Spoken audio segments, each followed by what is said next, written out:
બેન તમારી આ કમર છે કે પછી છત્તીસગઢનો મેપ? આ તમને અનારકલી ડ્રેસ નો થાય, તમને જોઈએ એક્સ્ટ્રા લાર્જ. એ તમે કાઢો ઈ.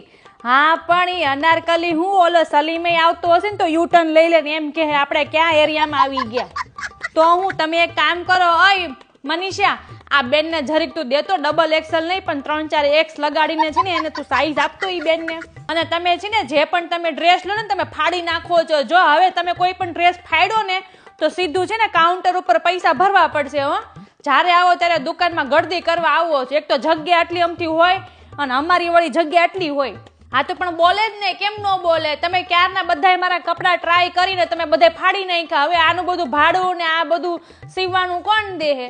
તો હું પણ આવતા જ ન હોય તો બેન તમને ખબર જ છે કે આ તમારી સાઈઝ નહીં મળે. શું કામ આવતા હો? પણ અને છે ને ઓલી નાઇટી આપી દે. એટલે કામ કરો તમે નાઇટી પહેરીને ગરબા લેજો.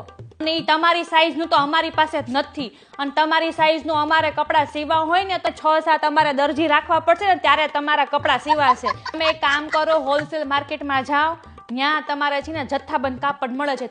ઈ તમે કાપડ લઈને અહીંયા આવો, હું 5-6 દરજીને છે ને હું રેડી જ રાખું. તમારે સાઈઝનું તમને જેવું જોઈએ ને તમને સીવી દે. પણ તમારે હાજર રહેવું પડશે. ઈ દરજીને એમ માપ લેવા, ઈ અમારે માપપટ્ટી પતી ગઈ, ઈ તમારું માપ લેવા ગયા ને ઈ ન્યા જ તમારી માપપટ્ટી પતી ગઈ. એટલે તમારે હાજર રહેવું જ પડશે. તમે સમજો અમારી વાતને, કેમ તમે નથી સમજતા?